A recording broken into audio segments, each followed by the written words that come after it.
Welcome is indisputable. I'm your host, Rashad Richey, good to be with you.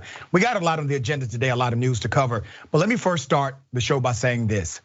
Thank you. Thank you to every single viewer. Not only is Indisputable the fastest growing TV news show in America, we have surpassed over 305,000 subscribers on YouTube. We have well over 300,000 on our Facebook page, and it continues to grow. That credit goes to you. To you.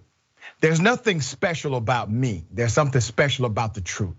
The truth is so special that those who lie, they want you to believe that they're telling the truth. The truth is what sets us all free. Big ups to my production team, the best in the land.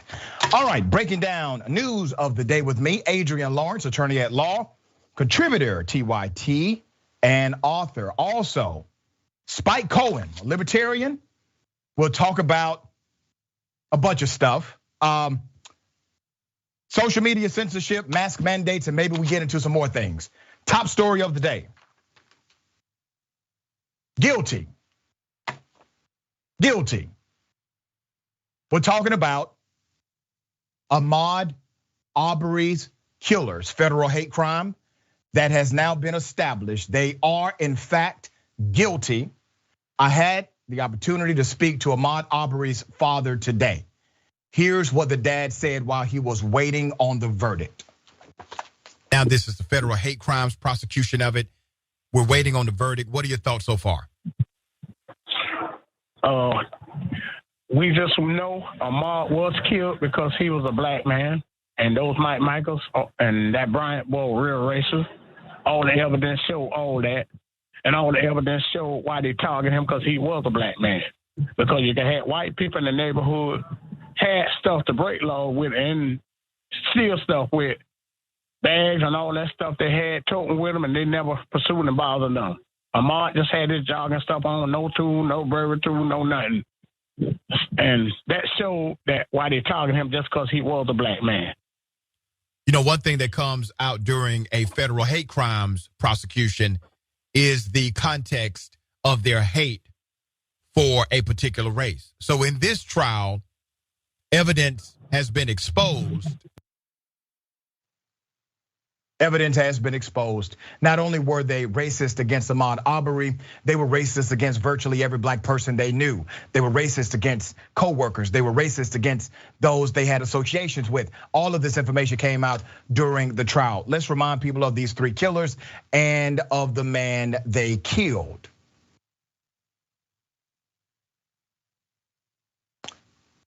When the verdict came, the mother of Ahmaud Arbery spoke. Now, before I go to the mother and her quotes, there's something else the father shared with me earlier this morning on my morning show. Here it is. The police boy, they kept the Mike Michaels, them trash rust under the rug for many years. You know, Jackie Johnson tied up in all that stuff too, that That's racist right. stuff too. And yep, she's been indicted. Yes, we got to clean it all up, and you know, you got to sit back and look at that video. That kind of police, that daddy, he was just so corrupt and racist. He had the kind of police under his well. He tried to throw them off so they wouldn't do their investigation thoroughly. That's why the feds had to come in, the GBI had to come in and take over this case. He is correct. Now, I'm going to highlight some elements that Marcus Arbery, the father of Ahmaud Arbery, was talking about. Number one, the McMichaels were well aware of their privilege and their connection to that county. They knew that no one in that county would actually prosecute them because of their affiliation with the district attorney, Jackie Robinson. Jackie Robinson engaged in a cover-up, even though she was sworn to uphold the laws and the constitution of that district. She violated her oath of office. She has now been indicted. I will give you an update on that indictment.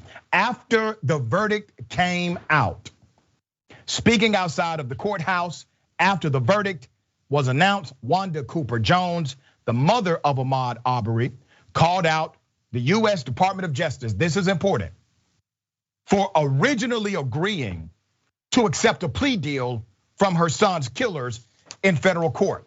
Let's put up a picture of Ahmaud Arbery's mother. She also is a pillar of strength.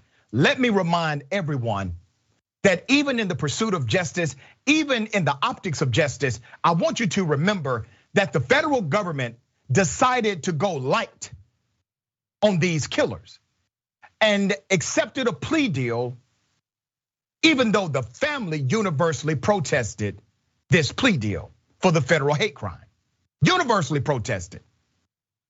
But because of statute, because of a federal law, when there's a plea deal in situations like this, the family is able to present their side directly to the federal judge. And the federal judge said, no, I will not accept a plea deal in this case. Both the father and the mother, they have said clearly, we want full justice. But even though we now have a federal hate crimes conviction for the McMichaels, there is still additional justice that needs to be settled. It gets deeper. She said, and I quote, I now want to address the members of the DOJ, the Department of Justice.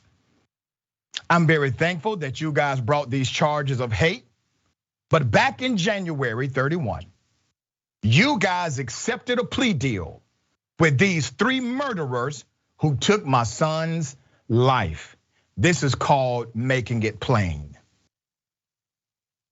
Cooper Jones continued, Ahmaud Arbery's father, Marcus, and 2 of Ahmaud's aunts stood before the courts and begged the judge not to take a plea deal. That the DOJ went before the judge and asked them to take a plea deal with these guys. A direct quote from Wanda Cooper Jones. Ms. Cooper Jones said that she spoke to DOJ prosecutors and begged them. This should never be, okay? She begged them to not take the plea deal in this case. They ignored my cry, she said. I begged them, even after the family stood before the judge and asked the judge to not take this plea. The lead prosecutor, Tara Lyons, stood up and asked the judge to ignore the family's cry. That's not justice for Ahmaud, okay? Wheels of justice moving in the right direction, but they still move very differently for individuals like the McMichaels and like Brian. Literally, the federal prosecutor had to be overturned by a federal judge. And if it had not been for the direct involvement of this family and members of the community and leaders in the civil rights movement, I guarantee you that plea deal would have been accepted by that judge.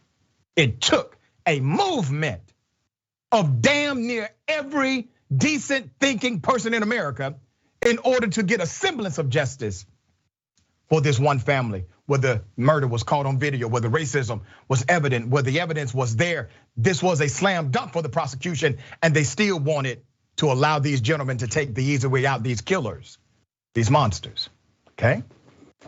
Let's put up a picture of their co-conspirator. That's DA Jackie Johnson. She's the former DA of that district. She covered this crime up from day one. She has been indicted. Ex-Glenn County Attorney Jackie Johnson, when this went down, after the indictment of the McMichaels, turned herself in to the Glenn County Sheriff's Office. That was on a Wednesday morning.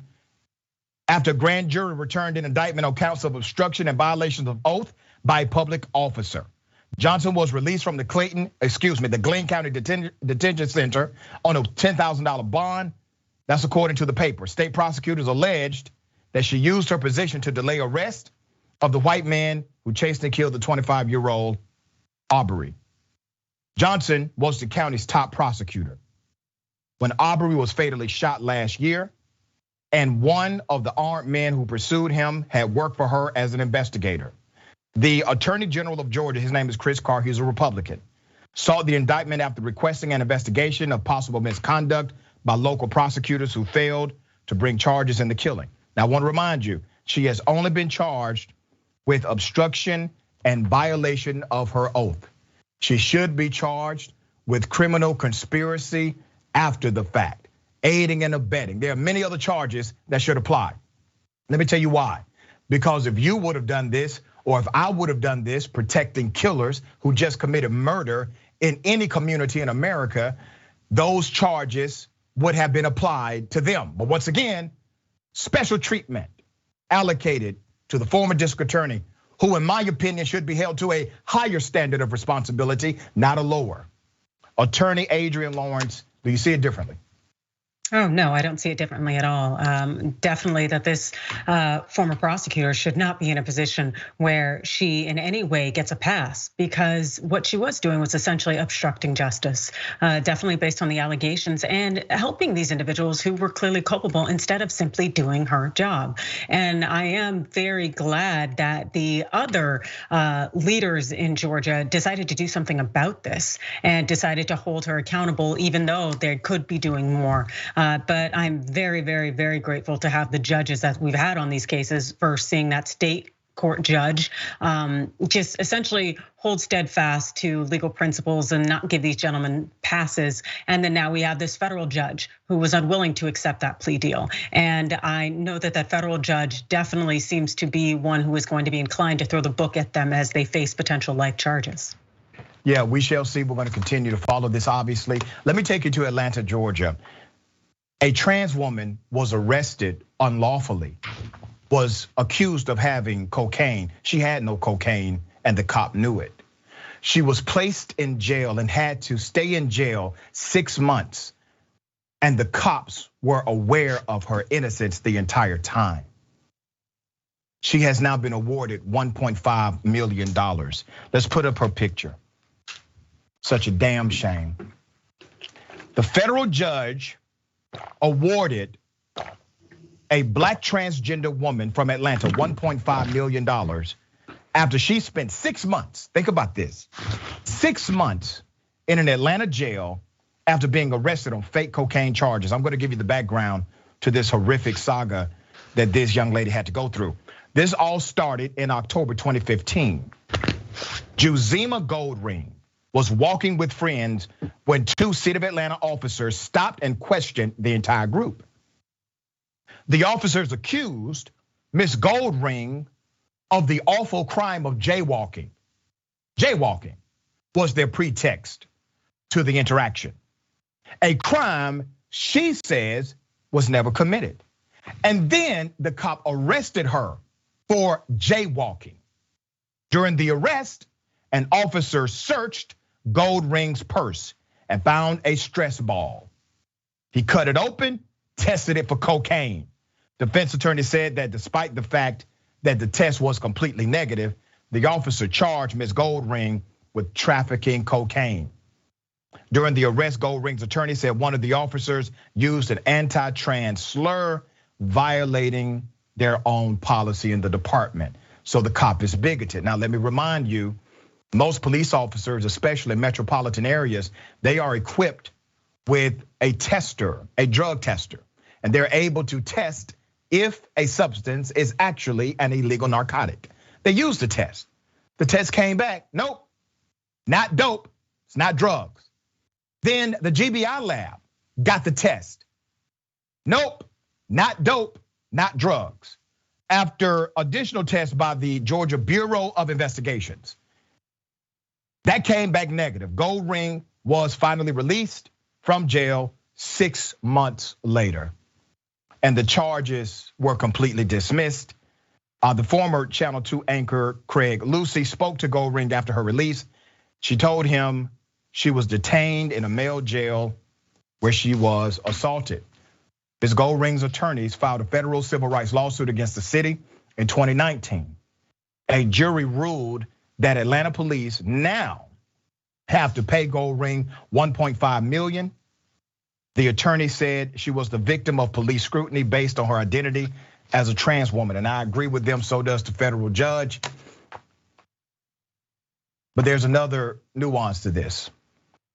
The attorney, Miguel Dominguez, said, and I quote, "This case signifies a small but significant victory on behalf of the LGBTQ plus community and other marginalized people in Atlanta who have been suffering through discriminatory and callous policing by individuals who swear to protect and serve their communities, but who under the cover of darkness are indifferent to the consequences of their discriminatory practices on the most vulnerable among us."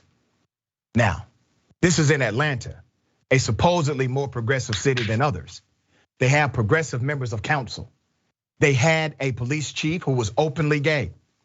They have had progressive legislation passed. What did the city of Atlanta do? Attorneys for the city defended the officer's actions throughout the entire trial. There was no drugs. She was charged with jaywalking. Attorney, what are your thoughts here?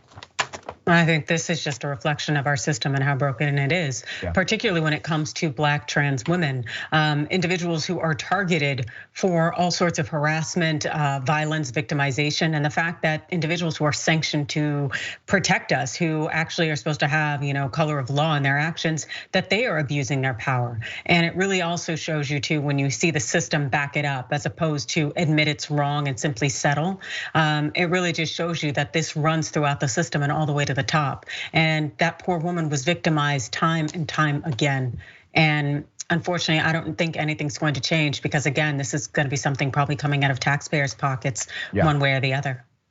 Yeah, and that's why I'm talking about transfer rather than transform. It's time to have new police officers, a new dynamic, a paradigm shift. We got more on the other side. It's indisputable. Stick and stay.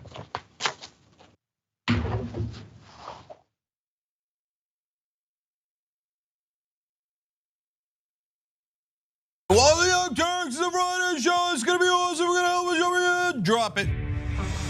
We became the first ever daily online web television show. No, the Constitution is the very core of America. The fact that we don't spy on American citizens, that we get a warrant, that we go to a judge, that we have a procedure, that we have due process, that is America. On top of that, they go, why don't they just stay at their own schools? You gotta realize something. These schools suck. They want people to pull themselves up by their bootstraps. You ain't got no straps, you ain't got no boots. He lit these fires in trash bins all around town out of frustration. 99th most viewed channel today on YouTube. The Shorties Award. Best web host. We passed 1 billion views. Voice Award winner, News and Information Channel, The Young Turks. Oh, another Webby. The Young Turks. Can I curse? Yeah! For those of you watching on live stream, yes, we have adopted a pet iguana that showed up at our door. The haunted version in the dark with our silhouettes. Now let's get to the best line of the debate. And it was definitely the one against police. I told you we were coming. You talk about it when it becomes a problem. Our lack of gun control is a problem. Nonsense BS story is hurting that cause, and they need to wake up and recognize that they are being had by these people. Biggest gang in America. Question is, how do we make sure that we blame the person who is dead? What kind of democracy is that? We should never forget that the most powerful people in the world exploited the greatest tragedy in American history to go to war in a country that had a lot of oil.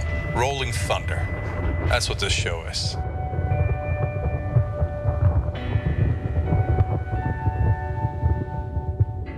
Never in my life did I think I would like to see a dictator. But if there's going to be one, I want it to be Trump.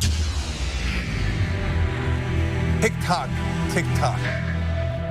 Where's the line? We've crossed every line you can imagine. We are a socialist country. It's socialism for the rich. Tick-tock, tick-tock. You don't have to know the truth, just believe what they tell you. There is no bounds to their monstrous hypocrisy. Tick-tock. I think we're gonna win the Senate in 2020. And I think we're gonna have the House, and I think we're gonna have the presidency. Tick-tock. And in 2020, we're going to clean your clock, and we're gonna run you out of town, and we're gonna have an actual democracy in this country. November of 2020 could also be potentially the greatest day of our lives. Let us whisper of a dream.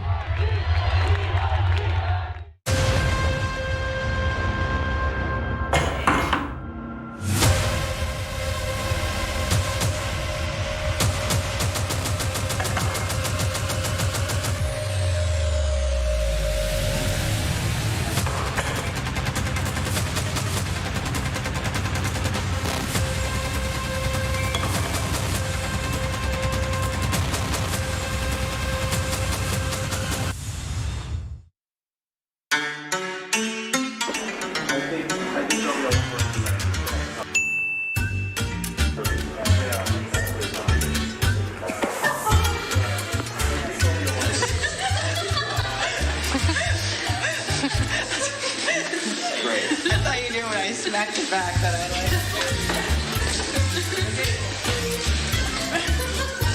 Say hi to the camera. I don't like this.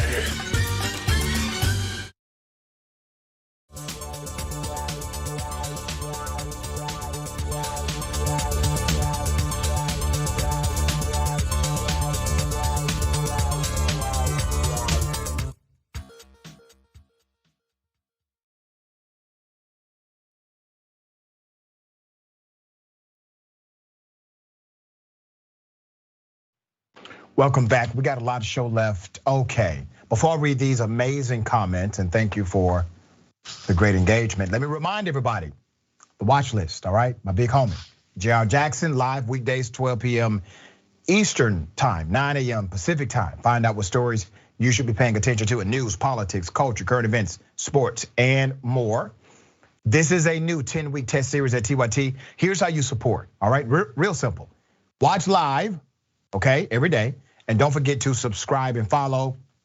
You can go to youtube.com/watchlistTYT and facebook.com/watchlistTYT. We got a petition, all right? It's very important. We need your help to get 10,000 signatures to stop governments from using DNA against sexual assault victims. We shouldn't even have this conversation, but we're having it, all right? It's unfortunate, but it's real. Not only could this be a violation of constitutional protection, but it also will discourage some sexual assault victims from reporting crimes. And we got stats to show that over 90% of sexual assault crimes never get reported already, okay? Sign the petition because San Francisco Police Crime Lab, other local and federal police crime labs, they gotta stop entering sexual assault victims' DNA into a database for potential future prosecution. That's a no-no, right? Sign the petition at tyt.com/petitions. Aspiration, don't forget, has the first ever credit card that gives users the ability to eliminate their carbon footprint each time the card is swiped. Aspiration's global partners will plant a tree. Now you can be part of that. Fight the climate crisis through your wallet. Eliminate your carbon footprint and get cash back for doing so. Get started, real simple. tyt.com/0. All right. TYT member Mickey C. the Silverhead Dragon says, I think this is the first time I've disagreed with you, Doc, but you are special. You state the facts, you're compassionate, you have a great sense of humor, you're not afraid to show your emotions, and most importantly, you love cats. Well, bless your heart, Mickey C, the Silverhead Dragon, I appreciate that. Craig Souffle, congrats to TYT's indisputable team with our good Dr. Richie. Thank you so much for that. Jambo Gino, congrats on your success, Doc. Keep up the great work. Thank you. Jambo's our success, not just mine. Potion Seller, oh boy, I've gotten into my fair share of debates with Spike on social media. Should be an interesting segment. It should be. $2 too. With today being 2-2-2-2-2, I knew today would be my lucky day, but we are blessed to have the honorable doctor and the beautiful Adrienne, #winning. Well, technically Adrienne is honorable. All right, so, okay, Hiram Bifidum. Thank God justice has served. The people that did that to Ahmaud are sickos. Yeah, they are sickos. And Peter Hamby. Justice found a way. Racism labels cowards. Punishment is set from the Haiku Dragon. Thank you for that. All right. Wizard Frobaz. Thank you. No, thank you. And thank you for saying thank you. Jay Hollow, I love you, Dr. Rich. I love you back, Jay. Rembert Seward. Yep, the Biden Justice Department tried a plea deal. We have no friends. Yeah. Okay, one more. Krish Huggy, this is out of Twitch. There is a young man that walks by my house often. Recently, he thought I was on the phone, and I told him no, I was listening to Dr. Richie. I asked if he knew who the doc was, and he said, yeah. Good stuff. All right. Ladies and gentlemen, I wish a Karen would. You want to call the police on them for having a barbecue on a Sunday. I feel great. Back off! I'm going to tell them there's an African-American man threatening my life. Any profanity comes out of any of y'all's mouths, there is a rule that says no profanity. There's a city policeman sitting right over there.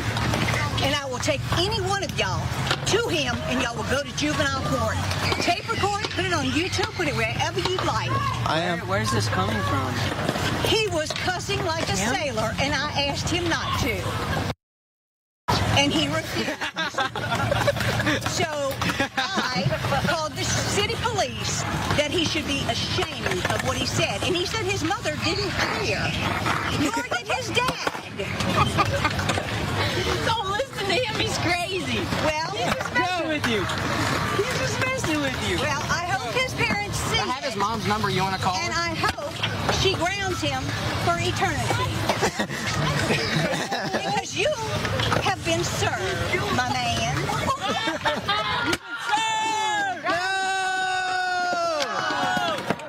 It was that did it for me. All right, so I'm perplexed by this one because there's a part of me that believes his friends coordinated with this particular would-be Karen to punk him, okay, to set him up. And then there's another part of me that says, well, this is a legitimate Karen situation here. She's hitting all the right Karenicity notes. She's saying all of the Karenicity terminology. And if this was just a prank on the young man, I guarantee you she plays Karen in real life too. Adrienne, what are your thoughts on this one? Yeah, well, she definitely seemed to have the Karen down, that's for sure. Yeah, finger in the face, the whole thing, regulating people who she has no business even trying to regulate. I've seen all sorts of Karens like this who would take issue and get the police involved simply because you are being a person that they don't want you to be. It's just so interesting to me. People just need to go on about their lives, go on about their business and leave people alone. So this could definitely be legit. It could also be, just a joke, but. Yeah, and I thought it was really interesting because the one young man, he was just totally flabbergasted, right? He was like, what is this all about? Where's this coming from? As it relates to young people, young people in their own social group, they may use language that some adults would find offensive. Some parents who are watching me, you would be shocked at what your children say to each other, okay? Here's where I draw the line, all right? Be respectful of the atmosphere. So if you're around children, try to make sure you don't do that. If you're in certain situations where you need professional language, use it, just be wise. Okay, this is an update to a story we covered. Remember the driver, the FedEx driver who was shot at by the copycats of who killed Ahmaud Arbery. Remember that? It was a father-son duo. They tried to kill this guy, tried to corner him, chased him, okay? Well, FedEx wants him to drive on the same route. And he's saying, wait a minute, no, I'm willing to work, just give me another route. Okay, the young black driver, his name is DeMontario Gibson, who was shot at and pursued by two white men, has now hired a lawyer. Why? Because the supervisors at FedEx refused to change his route. It's almost like they want the guy to die, okay? They refuse to change his route. How hard does it have to be to change somebody's route after they were shot at and the truck was shot up? He could be dead. He should be employee of the freaking year. But instead, they want him to go down the same route, to take up the same route that almost got him killed and do deliveries, all right? Let me take you to the video, here it is. Again, my name is Rodney Diggs of Ivy McNeil Wide Purcell and Diggs. We're the largest black-owned law firm in the nation. And once we heard about this, the Cochran firm was gracious enough to absolutely bring us on to assist with this matter. Now, I echo the sentiments of what Mr. Moore and what Mr. Bryan said, but in addition to that, we want to give a warning to FedEx because they're not out of this at all. What's interesting is, after Mr. Gibson made these complaints to a supervisor, multiple supervisors, they didn't show any concern. In fact, what they wanted Mr. Gibson to do was complete his route. Complete his route after he just almost lost his life. You have bullet fragments in the truck and in the car. clearly someone that young that has dealt with this sort of shooting as it happened in the Ahmaud Arbery style is suffering from stress and for sure PTSD. You shouldn't require a young black male who just experienced racism at its highest height in the 2022 to continue to do work. Yeah, FedEx is creating a hostile work environment for this young worker, seems to be intentionally so. Let's put up a picture of the entire legal team with Mr. D. Monterio Gibson, okay? He's a young man. He's a young man who was shot at and almost murdered. Keep that picture up. It was February 1st when Brandon Case, 35, and Gregory Case, 57, put up their mugshots. They turned themselves in to the Brookhaven police. The pair were bailed out on a $150,000 and $75,000 bond, respectively, a day later. Both of these would-be killers have entered a not guilty plea, according to the municipal court of Brookhaven. Gibson's legal team is calling for a federal hate crimes probe of the incident, as well as drawing attention to the supervisor's lack of compassion for their worker. Only 7 months on the job, Mr. Gibson, the victim here, said the incident has left him traumatized. Despite his anxiety, the branch allegedly has not been sensitive to the impact the event had on him. So much so, FedEx has not changed his delivery route. Though the company did offer to pay for his therapy. I mean, Mr. Gibson, I know you were just in a bad situation and somebody just tried to murder you. But young man, we are willing to pay for your therapy if you will continue to go down the same route that almost got you murdered. It's ridiculous, right? It's insane. As a result, Gibson has not returned to work and is currently on unpaid time off. After the incident became public, according to Gibson, FedEx offered him paid leave. His lawyers argue that this is a double offense to their client. Now, I want to remind you of an irony here, contrasted, right? Cop kills an unarmed black man, cop gets paid leave. Unarmed black man doing his regular job almost gets killed by 2 random white people. He gets unpaid leave. FedEx's senior communications specialist, Joseph Miner, says that as a corporation, they are standing with Gibson during this time, as well as cooperating with law enforcement, saying that as a company, they take situations of this nature very seriously, and we are shocked by this criminal act against our team member, D. Monterio Gibson. The safety of our team members is our top priority, and we remain focused on his well-being. Sit your lying ass down. Take several seats. Communications director, FedEx, and anybody who talks like you. If you all had done the right thing by this young brother, there would be no lawsuit. There would be no press conference. There would be no fanfare. You had an opportunity here, FedEx. You had an opportunity to do the right thing and be on the right side of humanity. It's not even about one individual. It's about you being decent. It's about you being appropriate. Adrienne, you have a lot of experience in this arena. How is FedEx getting away with creating or attempting to create a hostile work environment for this young man and there not be significant pushback from the HR directors at FedEx?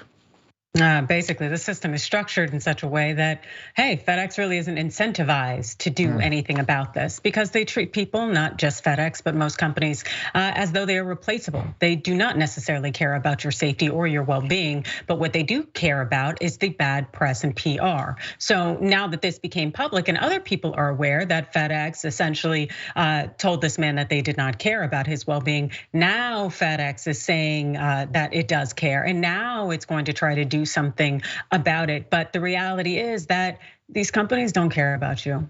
They simply don't. And the ones who do will do right. They'll avoid the losses, and they will actually maybe have less turnover and more employees who are content with their jobs and produce better work and provide greater services.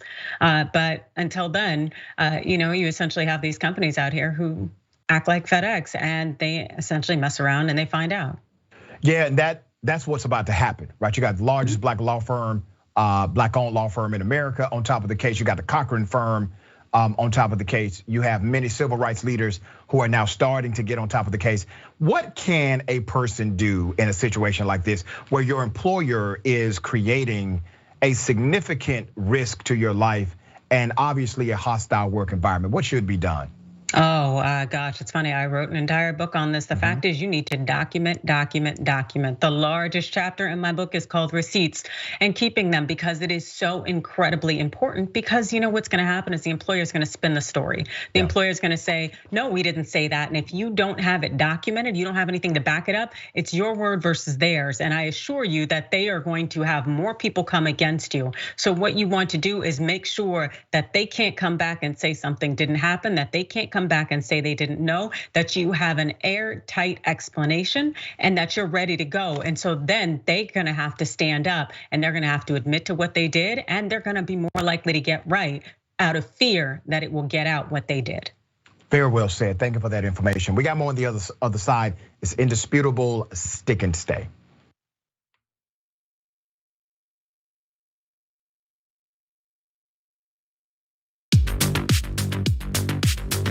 I'm wearing one of our pieces of merchandise. So the funny thing about the Dragon Squad, and that's what our viewers call themselves. That's the name of the group, but every individual chooses their own name. You might have Cincinnati Dragon. You might have Harry Potter Dragon. We have a Grandma Sunshine Dragon is one of those that I remember. These are people that like to have an element of themselves, their lives, what's significant to them reflected as a part of the community. But the concept of the Dragon Squad is just something I threw away as a joke. I was mocking the Proud Boys, these like right-wing groups that come up with a name for themselves that they think is cool, but it's actually really lame. And I thought, off the top of my head, I can come up with something that's still kind of lame, but much cooler. And so I threw out Dragon Squad, and I just moved on with my life.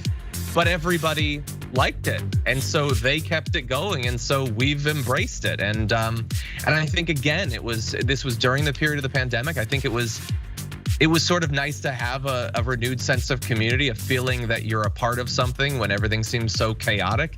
And as a result of that, we've got independent artists online streaming, making beautiful digital art of dragons. We've got, we've released a number of pieces of merchandise that people love sending us photos of them.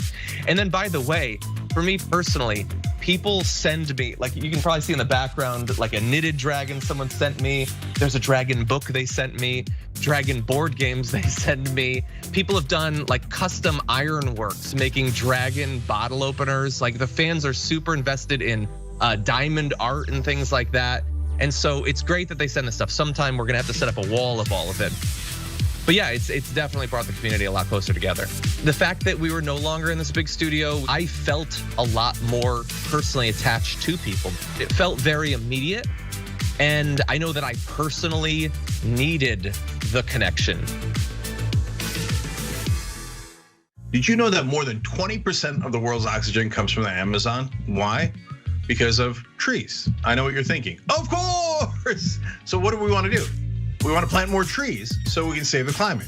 It's quite literal. So that's what leads to our new partner, Plant Your Change. Love it. It's so easy. What they do is you take the credit or debit cards you already have and you plug it into the system. And if you so choose, you get to round up every purchase to the nearest dollar and they plant a tree for you, okay? Now you could also choose if you wanna do it on only certain kinds of purchases or only so often, right? And there's nothing wrong with that. But literally every cent makes a difference here. It's Plant Your Change. And if you wanna know more information, just go to tyt.com/trees. Let's go save the planet together.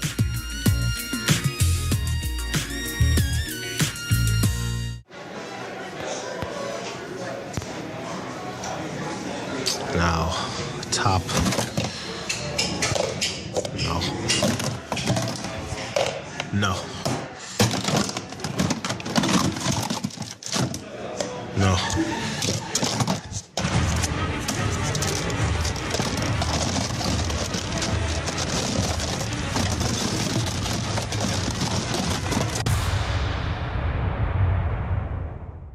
Today, a terrible day for the internet, a terrible day for America. The internet as we know it is not going to exist anymore. A real dark day for information, and yet another way that they're bleeding out the democracy. We're now going to have these gatekeepers of information deciding what we can and can't see, and that's what scares me the most. Whether you're conservative or progressive or anywhere in the middle, this is the one thing we should all agree to. Protect the internet, because the establishment is coming for it.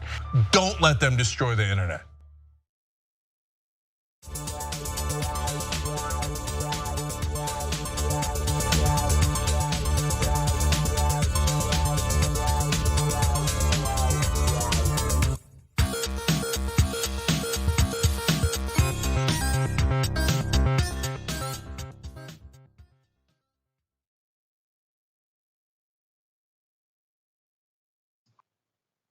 Welcome back. We got a lot of show left. Okay, let me read some of these comments. I can't read them all. I can definitely read a few. Don't forget, deep dive with the big homie Jordan Yule. That's right after Indisputable. All right, twitch.tv/TYT, Twitch exclusive. All right, great show, great insight and commentary. All right, next TYT report says, oh what, you didn't die? But the good news is you can make us more money. Yeah, that's basically the attitude of FedEx, right? Jambo Gino, freedom of speech, but also I'm gonna call the cops on you if you swear. Yeah. Chi Massey, it's 2/22/22 and my 22nd year at my job. Now, can we get a double dose shirt? Oh, see, you know what happens when you put things in the world, in the atmosphere like that? I think words have energy, all right? You've put it out there. Let's see what the universe returns back to you, okay? I think that's a great idea. Pat TV, thank you so much, love your show. Thank you, we appreciate that. Dissident PM, Karen, naughty words division. There are divisions for Karenicity. There's some Karens, they don't care about one thing, but they really do care about another. So yes, this is the naughty words department supervisor, Karen. Science train, routes a bid on usually quarterly. It would not be hard to change the route. It really wouldn't be. It wouldn't be hard to change the route. Okay. Black people trying to read get protested by neo-Nazis. Yeah, here's the video. Scary, guys. Cohen, the struggle to protest with the bourgeoisie. What's the problem? Why are you national struggle? I'm standing right here. I'm not getting knocked out. Most of all,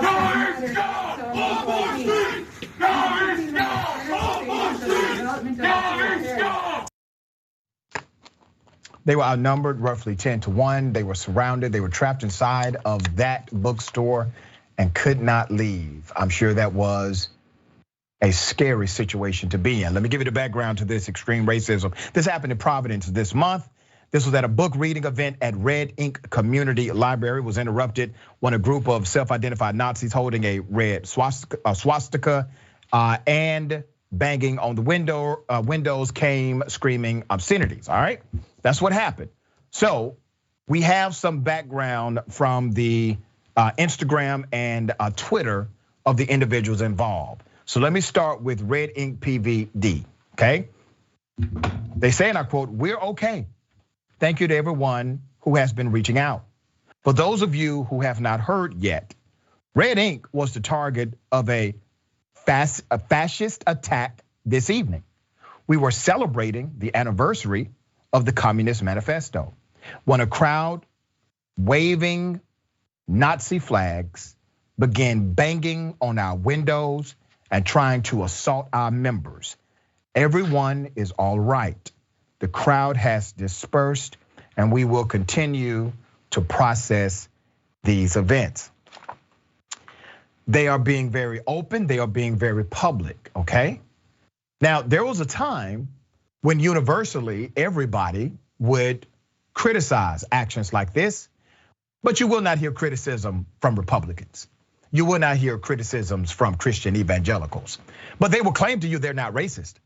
They will say to you that they are not bigoted, that systemic racism does not exist in the United States of America, but they will not condemn these publicly proclaiming racist groups. They won't do it. There's more. They will go into further detail on Twitter, where they stated that the event was interrupted 45 minutes in. Reading community said, and I quote, "They showed up on our sidewalk, banged on our glass windows, shouted horrible slurs, and attempted to assault our members. As they outnumbered us maybe 10 to 1, there was little we could do other than tell them, go home and try to stay safe indoors." Their disruption did not go unnoticed. Several community members yelled at the fascist group to go home, joining our condemnation of this despicable display. The Nazis continued to put on their show until Providence police asked them to leave.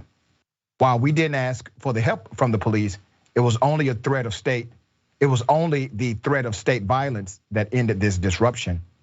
While we knew of and wanted to highlight the relevance and importance of the manifesto today, we did not want it to be so stark and ugly.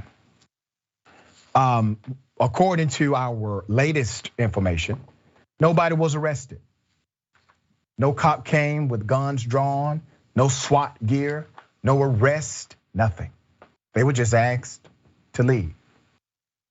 Let's put up a picture of some of these cowards who continue to hide behind their new hoods. Now, I guarantee you, those same people will say they're anti-mask.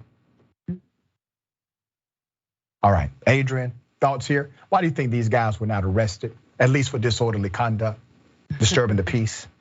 Well, I think as individuals living in a society where white supremacy is uplifted, I think that generally it's a thought that they're going to give a little bit more leeway to those individuals. Yeah. And I think you're completely and totally accurate in the fact that they probably don't wear masks regularly unless they're out here, oppressing people and imposing fear. And it's completely and totally, it's just unacceptable. It's pathetic and it's sad that this is how these people are spending their free time to try to put others in fear and to make them feel lesser because of their race, because of xenophobia, because of this ethnocentric nonsense. And and this thought that, oh, well, they'll have them leave. That's it. There's gonna be no consequences whatsoever. Yeah, and neighbors actually are the ones who called the police on them. Those inside did not, but they were terrified. All right, remember the two white cops who went into a mall? They see teenagers fighting, one white, one black. They decide to arrest the black teenager only. Well, those cops are now under investigation. Let me remind you of the incident. Here it is. Right now. Go outside right now. Go Andrew. No, right out there. Go right here. Talking to an Get up. Go outside right now. Go outside right now. You're talking to an individual. What are you gonna do? You know I can have my face. You can have my face. Come outside. Come outside. Oh. Yo.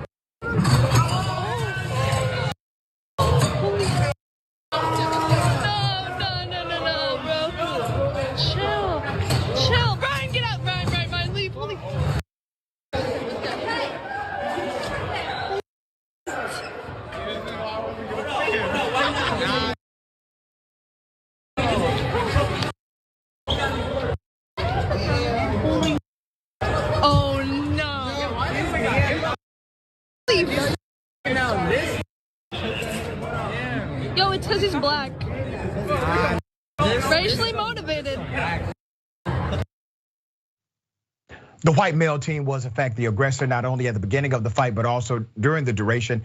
At the time of the police officer's arrival, the white male team was the aggressor. Then the white male team remained the aggressor even when they both decided to arrest the black male team. The white male team was still being aggressive. And the person recording was aware of the racism being exhibited right in front of them, provided commentary to that fact. Well, those cops in New Jersey are now under investigation. The clip has many, including the white teen involved, alleging bias. All right. Both teams were arguing in the Bridgewater Commons Mall. This is in the Bridgewater Township in New Jersey. This happened earlier this month. Again, I cannot stress enough the difference between how these teams were treated. You see, one team, the white male, the police officer is holding him back, saying, hey, don't worry, we got this, okay? Holding him back so that they can go and arrest the black team that was already on the ground. Does this make sense to anyone? Governor Murphy is not taking baby steps and has called for a full investigation. The state's head executive said after watching the clip, he is disappointed in how the incident was handled and does not hesitate to call out the racial bias portrayed by the officers. There you go, Governor.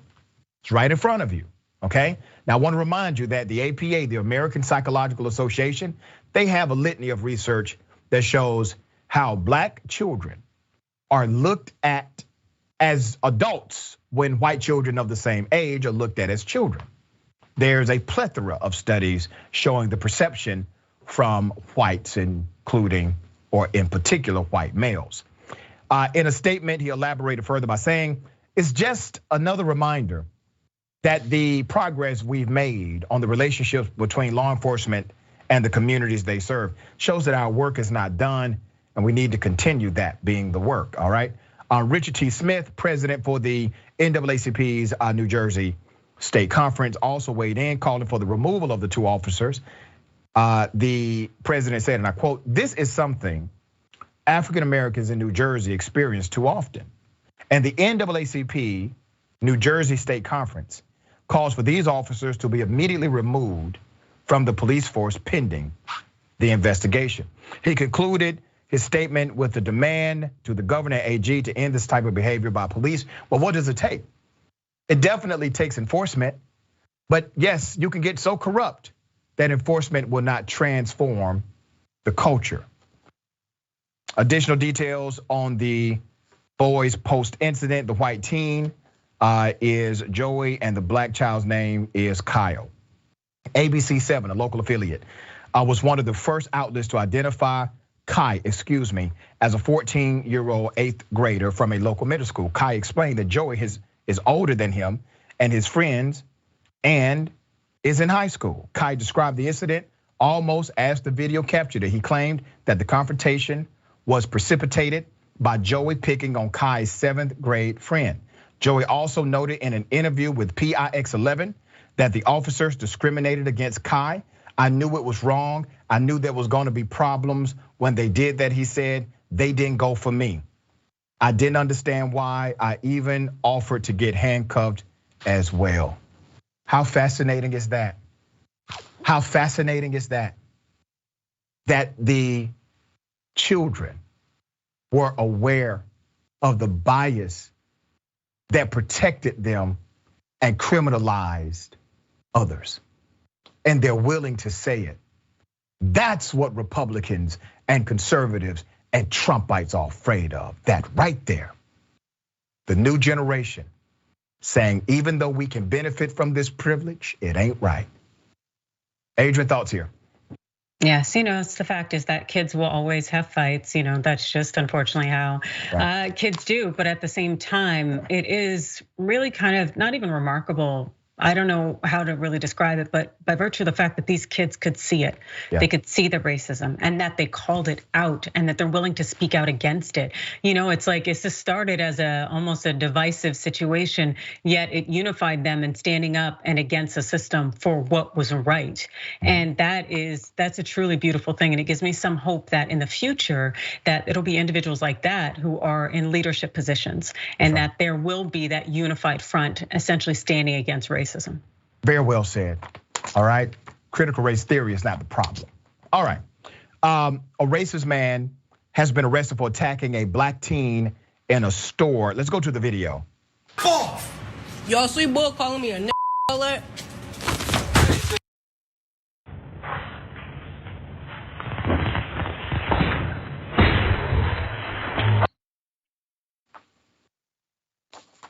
Let's put up the scumbags picture.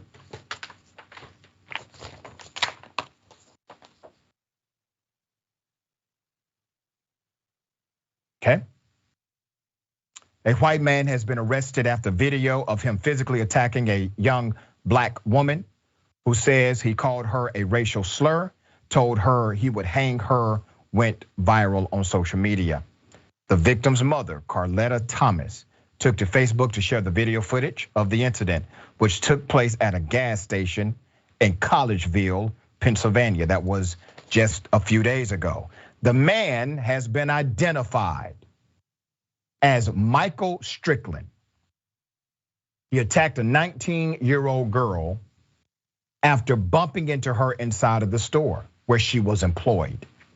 She added that when her daughter, talking about the mother, when her daughter confronted the man for running into her, he turned around and started yelling racial slurs and told the teenager that he would hang her outside the store.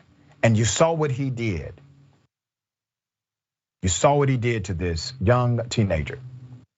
According to the mother, at this point, the teenager pulled out her cell phone and started recording. The video starts off with Strickland telling Thomas's daughter to back off before she speaks into the camera, claiming the man called her the N-word. Strickland is then seen approaching the teen from behind and hitting her on the back of the head. Thomas claims her daughter had received medical attention and suffered a concussion from the assault. Strickland, 41, was reported to the local police and now has been arrested. According to court documents, he has been charged with assault, making terroristic threats with the intent to terrorize another, ethnic intimidation, and harassment. His bail was set at only $5,000. He's scheduled to be in front of a judge again on the 28th of this month. We're going to bring you updates to that story. Attorney, thoughts? Yeah, they definitely got the charges right, but that bail, that's an absolute joke. Yeah. And you know what? It laughs in the face of this young woman and just about any black person or person who cares around there. The fact is that this man attacked a 19-year-old girl and needlessly attacked her, also yelling and screaming racial epithets. Like, they should not be released on $5,000 bail. That's a joke. It's ridiculous, but it shows you still systemic issues and equity in the system, because there's one judicial institution that gave him the charges. Those charges are proper. And then another judicial institution known as the judiciary set the bond. And you see the difference here night and day. That bond does not match these charges. That bond does not match these extreme criminal violations against another human being. All right, Adrienne, always a pleasure having you on Indisputable. Tell people how they can follow you, check out your great work. Check me out on Twitter at Adrienne Law, Instagram at Adrienne Lawrence, and you can go to Rebel HQ to check out my show, Overruled, and I'll be breaking down all of the fun and essentially the crazy things from the right. It's such a beautiful show that you have. I mean, I get significant legal information out of it. We appreciate what you do. Thank you. All right, we got more. The bullpen is next. Stick and stay.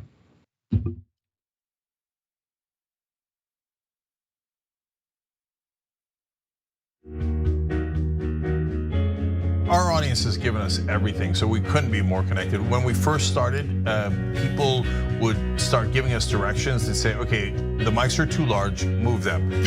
Turn them into lav mics. I mean, they were incredible. And then one guy walked in and gave us a really expensive switcher and said, you guys need this, and walked out. Okay, it's amazing. They helped us build a studio. They did a $2 million funding campaign for us. And so they really are us. We do this show together to the point where some of our hosts are even former listeners. So when we say that the audience is part of TYT, we really mean it. I think what the audience also appreciates is especially if they're members, they really get an inside look into who we are, our personal lives, what drives and motivates us. It goes beyond just storytelling. I think that What we do is allow our viewers and our listeners into our daily lives, and we give them kind of like this inside look into everything that we're passionate about and why it is that we're doing what we're doing, right? Like the motivation behind what we're doing, I think is important for our audience to know, and we're not shy about sharing that with them.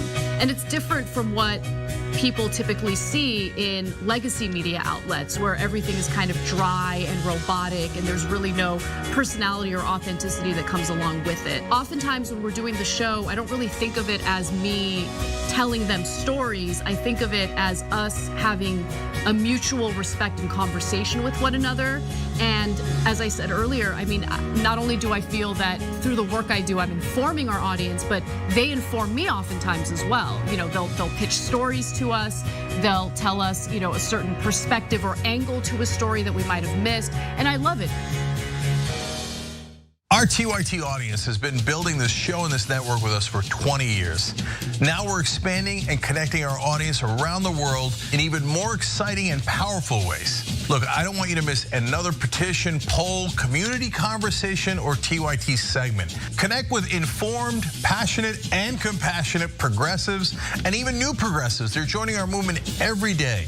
This is going to be amazing when we work together. So our community members are learning together, they're building lifelong relationships, and even politically organizing together. Here's what Power Slave Wolf has to say as they begin interacting with our community after making TYT their #1 trusted news source. Quote, I've been a TYT viewer since the Obama years and have since found them to be a far more trustworthy news source than most TV news outlets. Away from viewing TYT, I'm a musician, electric bass guitar, sim racer, satire enthusiast, and rollerblader, the latter being my main means of intense exercise. TYT, my local news, none of the stations in my area are Sinclair owned as far as I know, and comedy style news shows are my trusted news sources.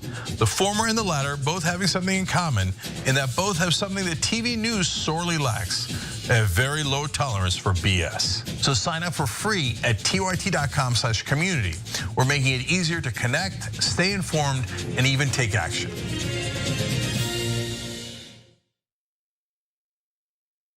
Hi, I'm Bartholomew Joseph Kyle. I do audio for the main show, The Young Turks. I also do audio for Post Game. I started in 2006. I met Cenk Uygur at the Iraq for Sale screening that was directed by Robert Greenwald. And watching that, I want to figure out a way to be part of something that's genuine and authentic.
right, welcome back. We got a lot of show left.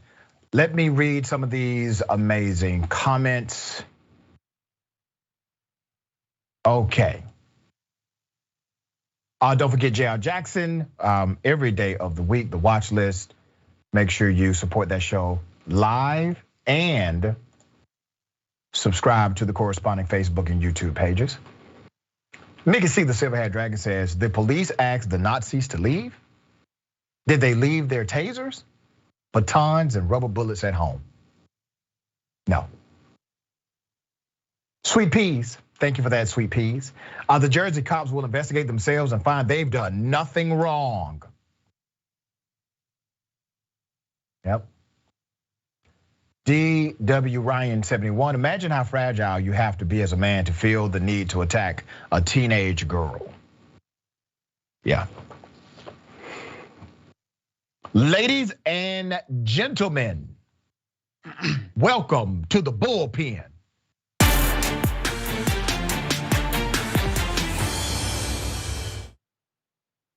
In the bullpen today, we have Mr. Spike Cohen, 2020 Libertarian Vice Presidential Candidate, chair of You Are the Power. All right, this should be fascinating. How are you, sir? I'm doing great, Dr. Richie. Thanks for having me on. Thanks for being on the show. We're going to chop it up about two subjects primarily. One will be social media censorship, and if we have time, we will talk about mask mandates in America. I don't want to presume what you know or believe about social media censorship. So if you would, give us your sentiment and I will respond. That is my favorite opening question for an interview. I don't want to presume what you think, so just say what you think, and then I'll tell you what I think. I love it. That's right. So when it comes to social media censorship, I mean, social media was kind of a wild west for quite a while. The internet in general was kind of a wild west where almost anything went. I guess with social media, there was some limitations. You couldn't make death threats. You couldn't engage in absolute threats and things like that. But for the most part, it was pretty wide open. And that seemed to first start changing around 2016, 2017, and then really in earnest in 2018 and 2019. I think first of all, it's clear to note that if you were talking about a social media company, a private company has the right to limit what they want on their platform. That's actually their First Amendment right, and that often gets confused in the debate. Someone who thinks that they're being censored by a private company thinks their First Amendment right is being limited. That's actually not true. Unless you can show that there was either direct government action or coercion from government, then in fact it is the social media company is exercising their First Amendment right to choose not to allow that on their platform, which is where we get into kind of the nuance here. Starting in 2018 was when we really started to see the heavier levels of censorship, not just on the right, but also on the left. Really anything outside of the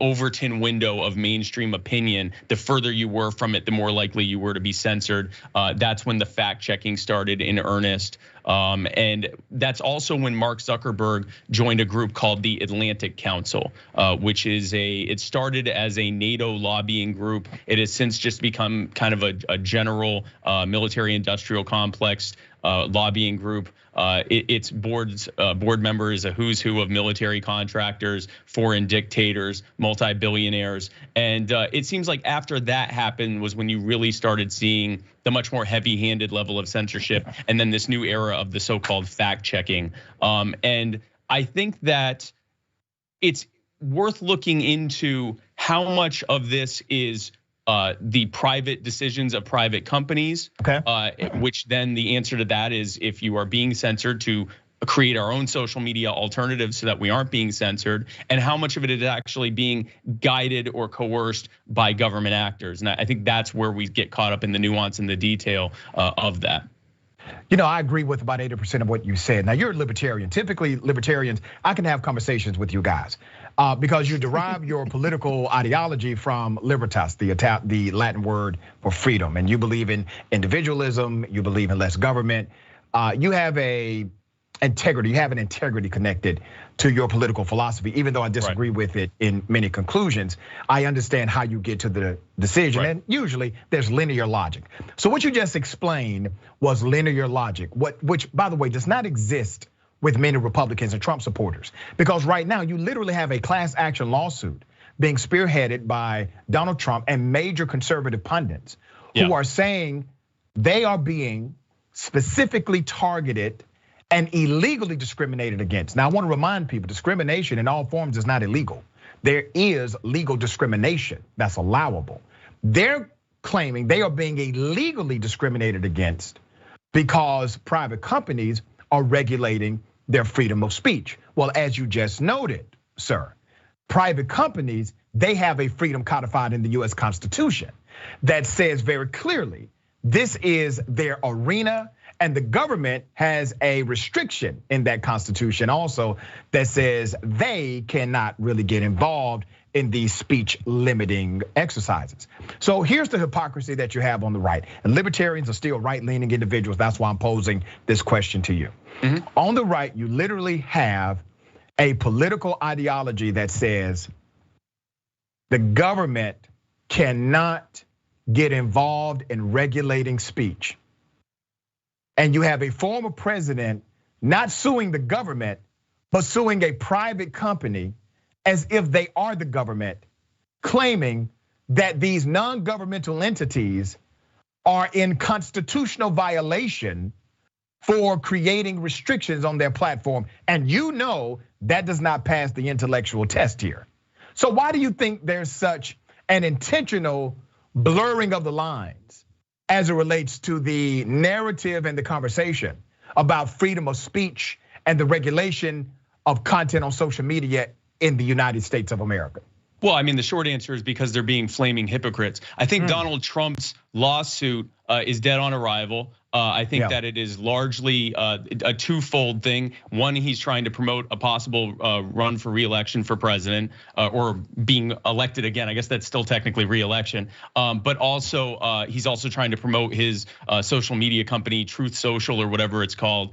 Which, by the way, we can talk a little bit later about some of the censorship that happens on these conservative platforms, social media platforms. But so I think it's a cynical ploy, and I don't think that they actually think the lawsuit's gonna go anywhere. Donald Trump actually has a long history of filing lawsuits and then not really rigorously pursuing them in any real way. I do think it is worth exploring though, when you see, for example, late last year, both Jen Psaki and Joe Biden made allusions to their desire for Facebook particularly to censor what they were calling misinformation or disinformation. And Joe Biden going as far as saying that Facebook is killing people by allowing certain things to be said on their platform. And then in almost immediate response to that, Facebook then tightened up what they were allowing and not allowing when it came to talk about vaccines and masks and things like that. So I think there are incidents where we can point to government coerced or government threatened action that can lead to that happening.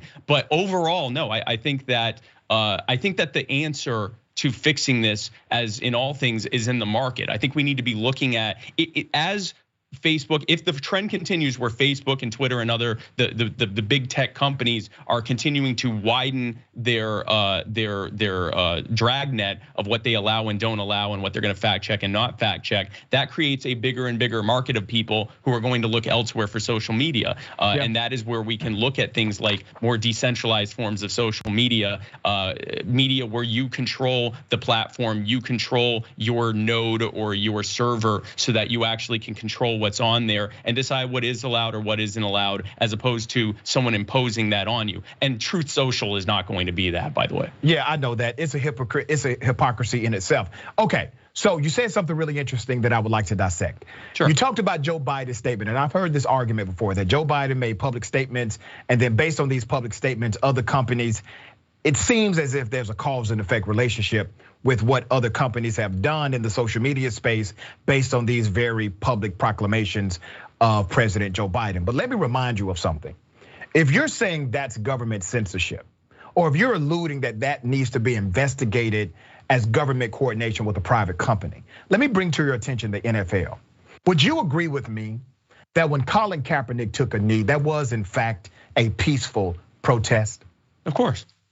It was President Donald Trump, who was president at the time, who came out against that peaceful protest, told the NFL what they should do to Colin Kaepernick. Yes. And guess what? What he said ended up happening to Colin Kaepernick. Yes. So if you're comparing what Biden said as a collusion of government with a private entity, would you not also suggest or say flat out that what Trump did was illegal and a constitutional violation by way of governmental restriction as well against Kaepernick? I don't know that either is illegal or a constitutional violation. I want to be clear on that. All right. I am saying that both of those are examples of at least a blurred line between true government censorship in what we would call like, a government saying you're not allowed to say this, and true private action where it's just a private company. There's at the very least a blurred line there, and we need to get more into that. And maybe it does take investigation, or it may take additional legislation to make clear what that line is, or even just a public debate on that. Whatever that blurred line is, yes, that's another perfect example of that.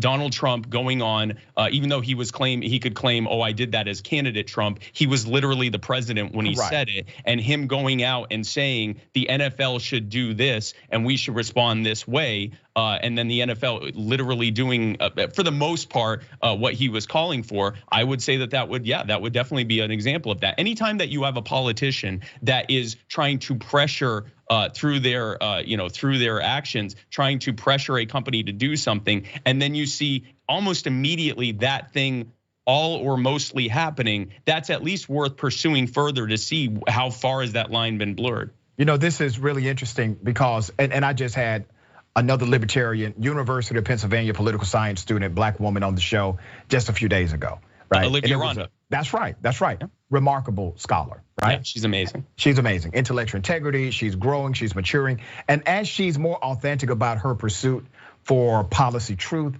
she's becoming more libertarian by the day because she started as a Trump supporting conservative, right? And I think a lot of people started who are kind of new in the political game and they came because of Trump.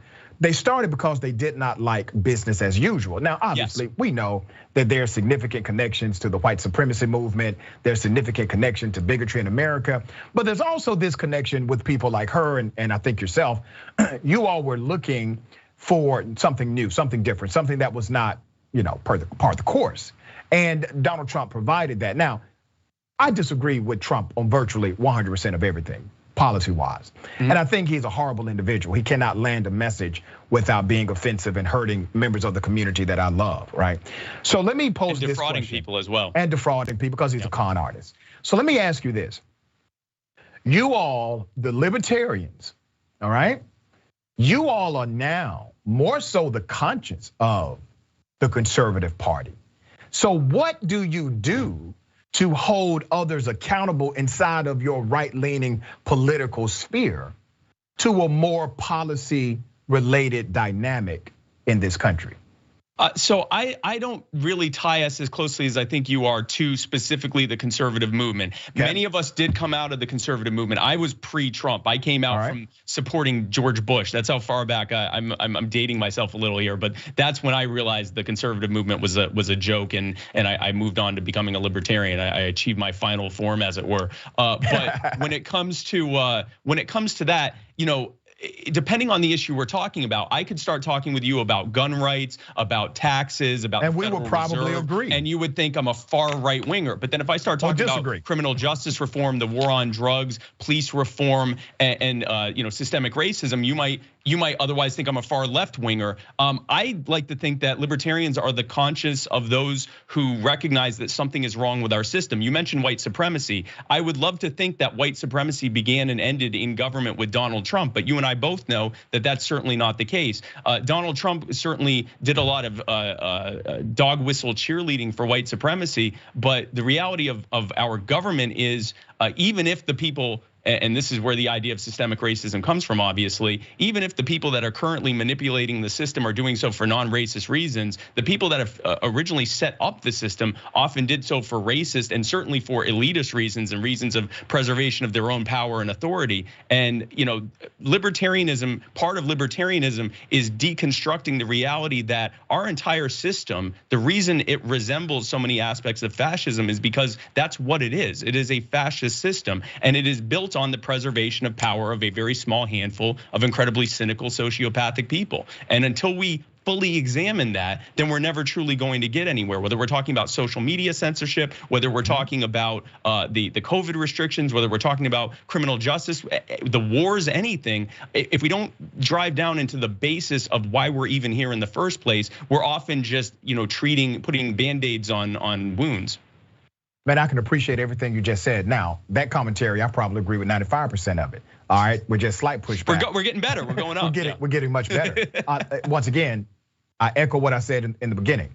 I can have legitimate conversations with libertarians 9 times out of 9. All right. So let's go back to the isms you talked about. Sure.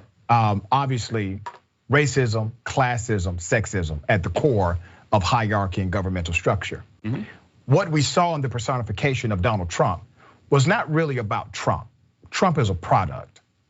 Trump had to be manufactured, however. Somebody had to put him there. He's a product, he's an expression. You got a new election cycle coming around.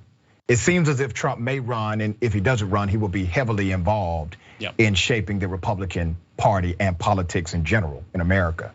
What are your thoughts about those who are libertarian? Because there's a guy, former Congressman Trey Rader out of Florida. He's a radio show host. He's libertarian, right? But he has to play this game. My dear brother has to play this game because he's now in the corner as it relates to Trump policies, DeSantis, who's his friend, and his ability to transform policy inside of that conservative network. What's your response to libertarians or those who are right-leaning who see that there's something very wrong with Trump-style politics? So this has been an ongoing debate in libertarian circles. There are a lot of libertarians who feel like, on the whole, that Republicans, at least small government Republicans, maybe not this populist Trumpist movement, but small government Republicans more closely reflect libertarians in elected office than anything that we see in the Democratic Party. And I think it depends on the subject. But part of that problem is if you are trying to change the Republican Party from the inside, you're inevitably going to get sucked into the Republican Party. Tell me why. Why do you say that? I agree with you. But tell us why.